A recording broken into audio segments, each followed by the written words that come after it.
En seulement quelques mois des années 1960 et 61, tous les États de la communauté française obtiennent leur indépendance. Les leaders installés sont presque tous compromis d'une manière ou d'une autre.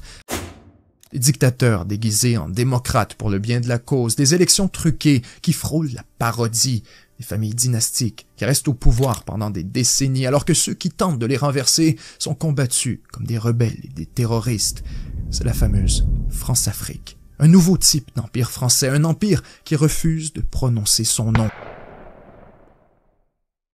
L'histoire de la Guinée et l'échec de l'opération Percy sont des points tournants, car ils forcent la France à réfléchir autrement et à développer une nouvelle stratégie face à ses colonies.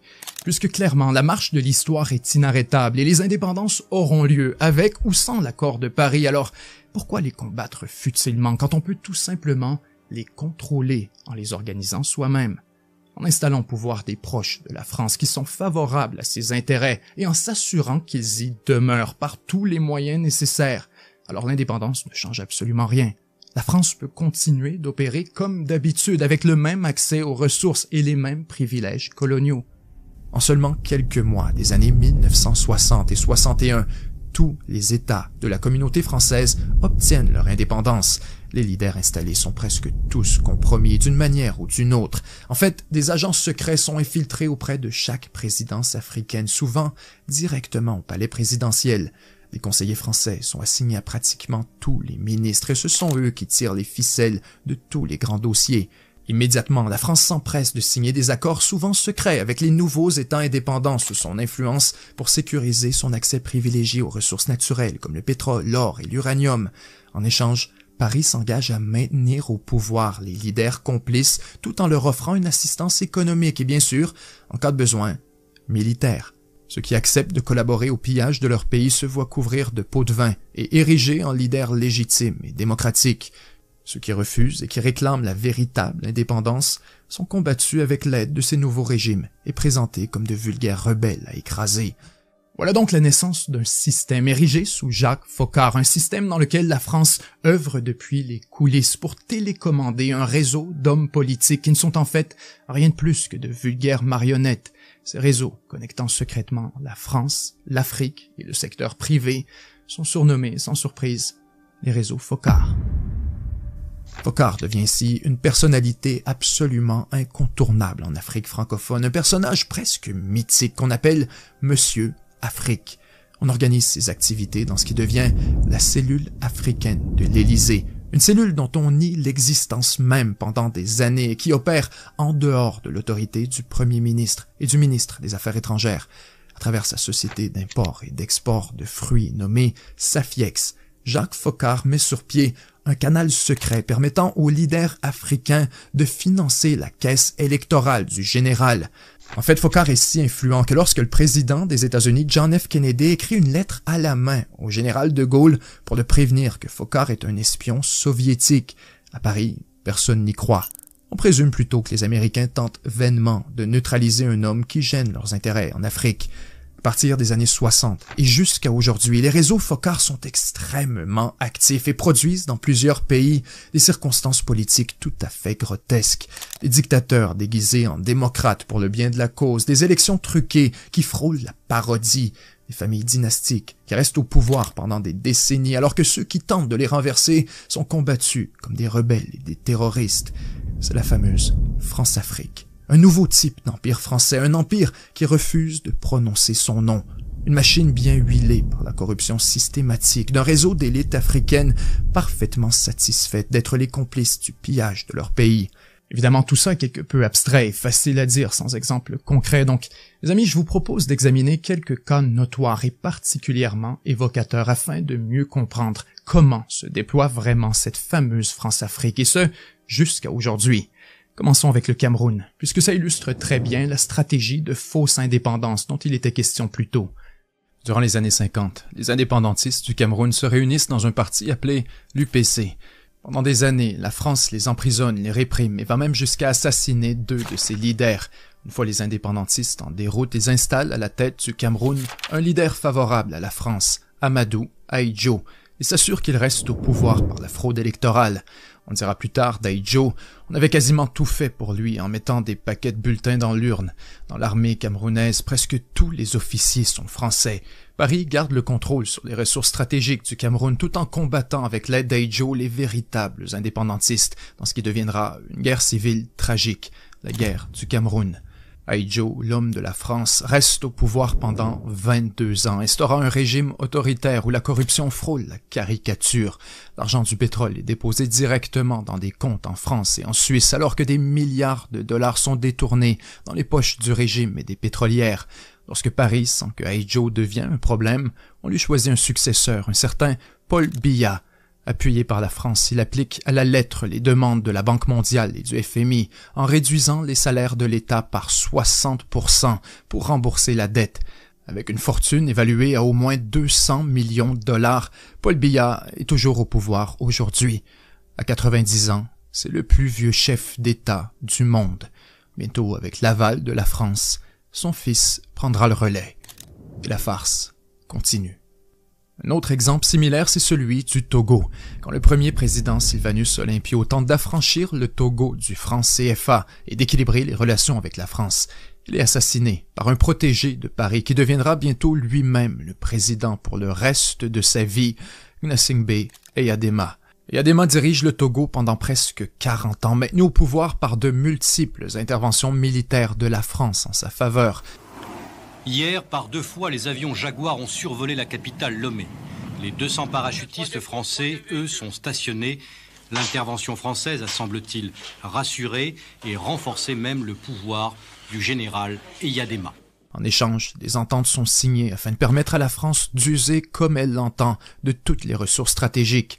À sa mort, son fils prend sa place. Et encore aujourd'hui, c'est Faure Gnassingbé qui dirige le Togo. Continuons avec un cas particulièrement d'actualité, le Gabon. Dès le début des années 60, notamment grâce à des réserves de pétrole abondantes, le Gabon devient un peu le cœur de la France-Afrique. Dès l'indépendance, un proche de la France nommé Léon Mba est établi comme président du pays, jouissant de presque tous les pouvoirs et interdisant tous les autres partis politiques. Encore une fois, des ententes sont signées avec la France pour l'accès aux ressources en échange de la protection de son régime.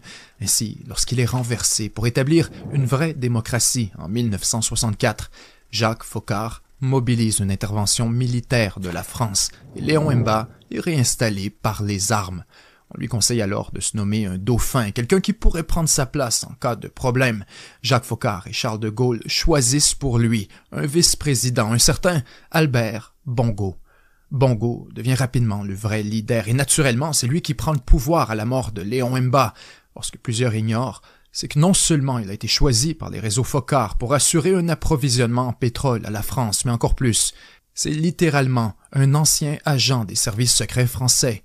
Parfois, la réalité dépasse la fiction. On surnomme le Gabon Foccarland tellement le pays agit comme base arrière des réseaux Foccart. Des mercenaires français établissent leurs activités au Gabon. Ce sont les hommes de Bob Denard. Au fil des années, ils participent à une foule d'interventions clandestines, de guerres civiles et de coups d'État un peu partout à travers l'Afrique.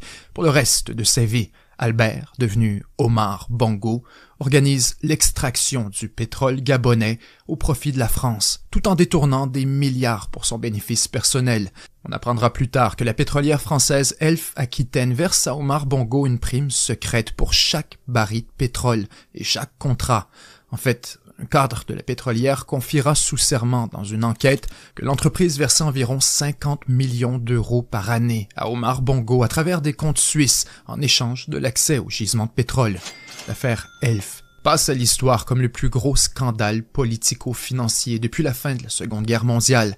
On découvre notamment que partout en Afrique francophone, des politiciens sont payés pour leur collaboration dans le trafic du pétrole. À la mort d'Omar Bongo en 2009, son propre fils Ali Bongo est nommé président après une élection truquée, toujours avec l'appui retentissant des réseaux Foccart et l'endossement personnel de Nicolas Sarkozy.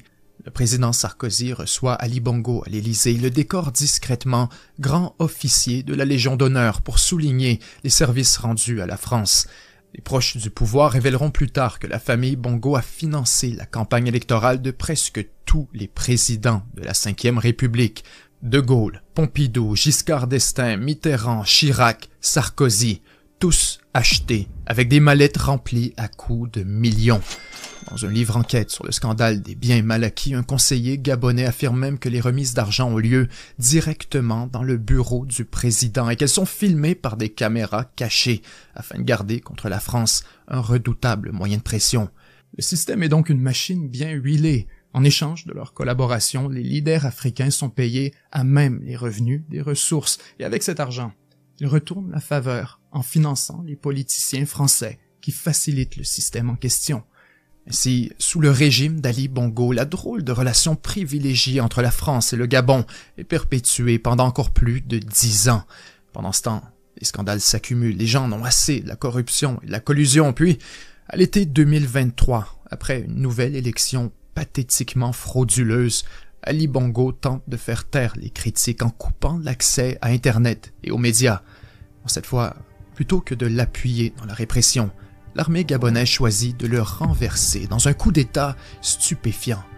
Immédiatement, la population célèbre dans les rues ce que plusieurs appellent le vrai jour de l'indépendance. D'abord, la France condamne le coup d'État militaire qui est en cours au Gabon. Et la France surveille avec beaucoup d'attention l'évolution de la situation sur place. Sans surprise, la France condamne le coup d'État et faisant preuve d'un culot et d'une hypocrisie sans pareil. Elle appelle à respecter les résultats de l'élection frauduleuse et à rétablir le régime dynastique des Bongo, au nom bien sûr de la démocratie. Prochain exemple choquant, le Congo-Brazzaville. Tout au long des années 80, sous le régime de Denis Sassou Nguesso, le pays touche seulement 17% des revenus de pétrole, alors que le reste revient aux intérêts français. Une entente extrêmement avantageuse, surtout lorsque comparée aux fameux 50-50 de plusieurs pays arabes. Pour le dire autrement, le Congo fait rire de lui. En conséquence, assez rapidement, les caisses de l'État se retrouvent complètement vides, la croissance est presque nulle et la dette s'accumule à une vitesse effarante. Lorsque l'URSS s'effondre au début des années 90, la situation empire et le régime de Sassou Nguesso semble vulnérable. Ainsi, Elf Congo, la compagnie pétrolière française, appuie un remplacement, Pascal Lissouba. Encore une fois, on finance son élection à coups de mallettes remplies d'argent. Or, quand Lissouba arrive au pouvoir, l'économie est carrément au bord du gouffre. Les fonctionnaires ne sont plus payés depuis des mois, donc il demande à Elf Congo une avance de 200 millions sur les redevances pétrolières, ce que la compagnie refuse. En réponse, Lissouba se retourne contre la compagnie. Il augmente les redevances sur le pétrole et va chercher son argent près d'une autre pétrolière, une américaine du nom de Oxy, qui est plus qu'heureuse de fournir les fonds en échange d'un accès privilégié à 2 nouveaux gisements. C'est alors qu'entrent en scène les réseaux Foccart. Avec l'aide de la pétrolière française et de la famille Bongo, ont choisi de se débarrasser de Pascal Lissouba afin de réinstaller au pouvoir l'ami de la France, Denis Sassou Nguesso. Secrètement, le 1er novembre 1996, Jacques Chirac le reçoit à l'Élysée accompagné de nul autre que Omar Bongo. Les réseaux Foccart organisent la livraison d'armes pour équiper une organisation paramilitaire, les Cobras. Les armes arrivent par le Gabon, le Sénégal, l'Angola, parfois directement depuis Paris. Au moins 200 tonnes d'armement sont ainsi fournies aux fameux Cobras de Sassou Nguesso et rapidement, sans surprise, le pays est plongé dans une guerre civile sanglante. C'est la guerre du Congo. Ultimement, la guerre se solde avec la victoire de l'homme de la France, celui qui s'auto-proclame président, Denis Sassou Nguesso. Et encore aujourd'hui, près de 45 ans après son arrivée au pouvoir, c'est toujours lui qui dirige le Congo-Brazzaville. Prochain exemple, la République centrafricaine et l'histoire incroyable de Jean Bédel Bokassa. La France, qui combat les troupes de Kadhafi pour le contrôle d'un gisement de minerais près de la frontière avec le Tchad, commence à en avoir assez de la romance entre Kadhafi et Bokassa. Un émissaire du président français rencontre Bokassa pour le ramener à l'ordre, mais ce dernier répond d'un coup de canne sur la tête du Français. Immédiatement après la rencontre à Paris, on ordonne aux services de renseignement de développer des scénarios pour renverser Bokassa et réinstaller au pouvoir nul autre que le bon vieux David Dacko. Le soir du 20 septembre 1979, alors que Bokassa se trouve en Libye pour consacrer son rapprochement avec Kadhafi, la France passe à l'action. Et c'est le début de l'opération Barracuda. Des agents du service Action prennent le contrôle de l'aéroport de Bangui et font atterrir un régiment de parachutistes français. Bokassa est renversé, il dit qu'on l'a trahi, et seulement quelques jours plus tard, on comprend pourquoi, quand on apprend que Valéry Giscard d'Estaing, le président français, a reçu de Bokassa de nombreux diamants à plusieurs occasions.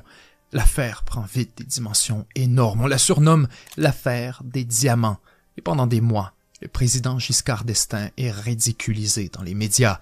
En fait, le scandale est tel qu'il joue un rôle névralgique dans l'élection subséquente d'un nouveau président socialiste, François Mitterrand. Parenthèse. Des années plus tard, on apprit que Bokassa avait une raison de plus d'en vouloir à Giscard d'Estaing lorsqu'il fut révélé que le président français entretenait pendant des années une relation secrète avec la femme de Bokassa, l'impératrice Catherine. Il déclare à un journaliste « Giscard, il m'a piqué ma femme, il m'a piqué l'impératrice Catherine, ça se fait pas. » Bref, quand François Mitterrand arrive au pouvoir, les Français expriment leur désir d'une relation plus équilibrée avec l'Afrique. Le ministre responsable est alors Jean-Pierre Coote. Il dit vouloir changer les choses et forcer les pays à se démocratiser pour avoir droit à de l'aide française. Évidemment, il ne fait pas long feu. Ce sont les leaders africains eux-mêmes, menés par Omar Bongo, qui exigent qu'on s'en débarrasse. Il semble que le système lui-même refuse de mourir. En 1986, quand Jacques Chirac devient Premier ministre, il ramène aux affaires nul autre que Jacques Foccart, au grand bonheur des marionnettes de la France-Afrique. D'ailleurs, ces leaders complices de la France sont tous anxieux dans les années 80 face à la montée d'un révolutionnaire burkinabé aux idées qu'ils trouvent dangereuses, un certain Thomas Sankara. Dans son fameux discours de la dette, il dénonce l'exploitation financière de l'Afrique par les grandes puissances. Il demande l'annulation des dettes africaines. Moins de 3 mois plus tard, octobre 1987, Sankara est assassiné par Blaise Compaoré, qui dirige le Burkina pendant 27 ans. Jusqu'à 2014, quand des manifestations massives le forcent à prendre la fuite dans un avion français.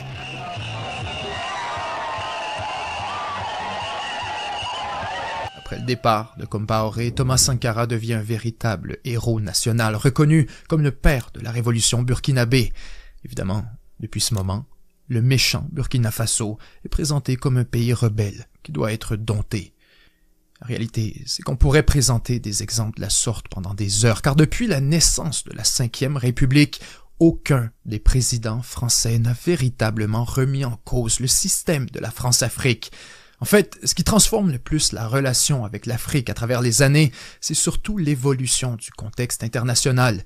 Au début des années 90, avec la chute de l'URSS, il devient difficile de brandir la menace communiste pour justifier la France-Afrique. La mode est à la démocratie. Un peu partout en Afrique francophone, pour la première fois, on doit organiser de vraies élections. Or, après des années à exercer un pouvoir incontesté sur leurs territoires respectifs, plusieurs gouvernements cherchent à entraver le processus électoral. Et très souvent, la France tente elle aussi de protéger ses joueurs. En Algérie, par exemple, des militants islamistes qui se sont battus contre les soviétiques en Afghanistan sont rentrés au pays. Et maintenant, ils veulent se présenter aux élections. Étant opposés à la guerre du Golfe et qualifiant le gouvernement en place de parti de la France, leur discours plaît beaucoup à une frange de la population algérienne, mais il déplaît profondément à Paris. Les médias français prennent position. Dans le magazine Le Point, on surnomme Abbassi Madani, le chef du FIS, l'homme qui fait peur à la France. On dit qu'il cherche à établir un bastion de l'islam en Algérie. Quand il devient évident que les islamistes sont sur le point de gagner les élections, le gouvernement stoppe le processus, bannit le FIS et arrête des milliers de ses membres. Sans surprise, les militants exclus du processus démocratique se résignent à prendre les armes. Ils créent le GIA, le groupe islamique armé, et peu de temps après, le MEI, le mouvement pour un État islamique. Les attentats se multiplient. Le pays plonge dans la guerre civile et c'est le début de ce que les Algériens appellent la décennie noire. Alors, la réalité que tous ignorent à ce moment, c'est qu'en fait, c'est aussi le début de quelque chose de beaucoup plus gros. Car forcés de se replier dans le désert du Sahara, les islamistes algériens se font des amis, notamment au Mali et au Niger.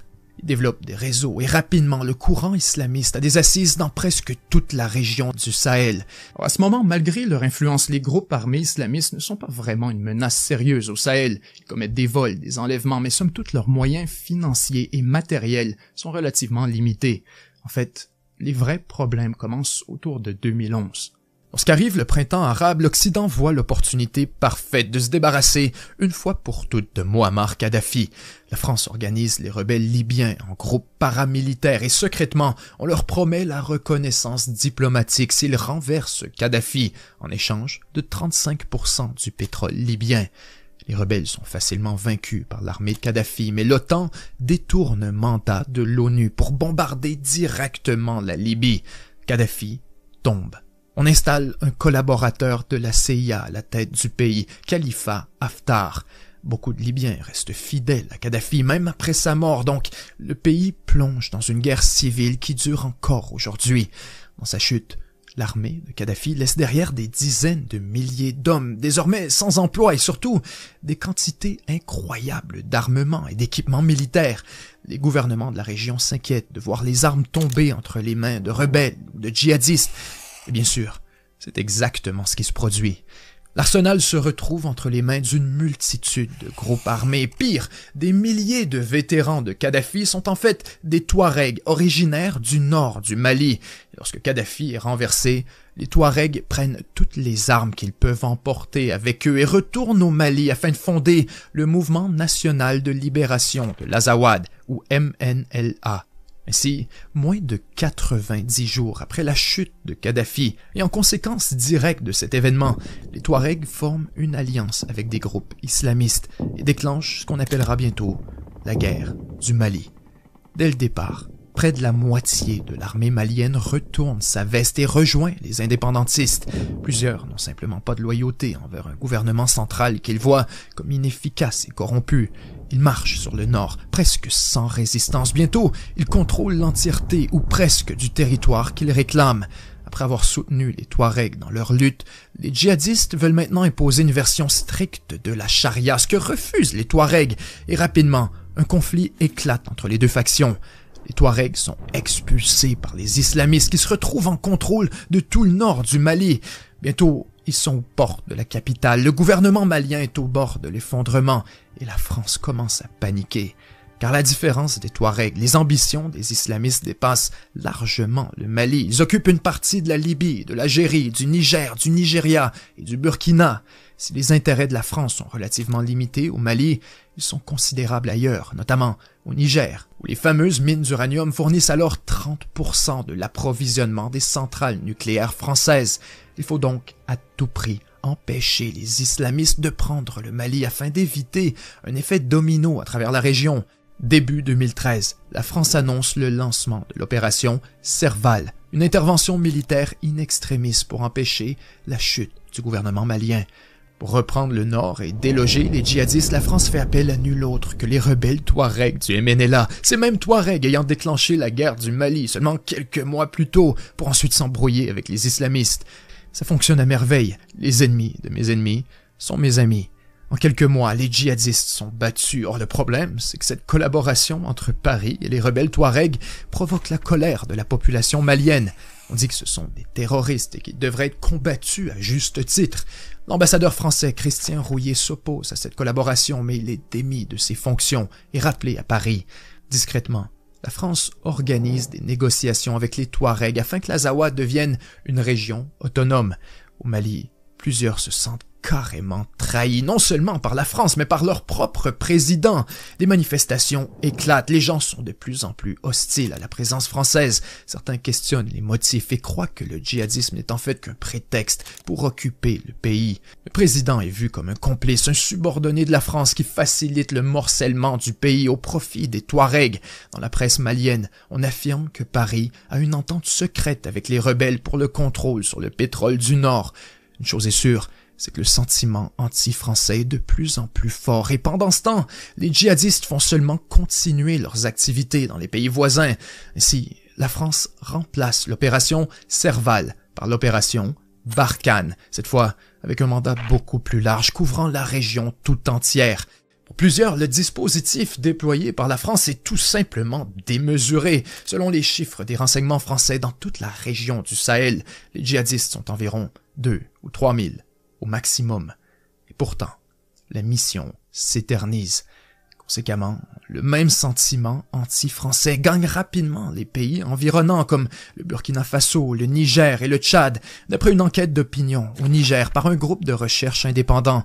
Nombre de Nigériens estiment que la France ne pense qu'à ses propres intérêts, que les Français et Américains mentiraient sur les raisons de leur présence, allant jusqu'à entretenir une violence servant leurs intérêts. Pour certains, la France n'est là que pour protéger ses amis. Et c'est ainsi que la table est mise pour les événements du Sahel qui attirent aujourd'hui l'attention du monde entier. En 2020, au Mali, des militaires exaspérés organisent un coup d'État et renversent l'allié de la France. Rapidement, plusieurs s'en inspirent et renversent eux aussi le pouvoir en place.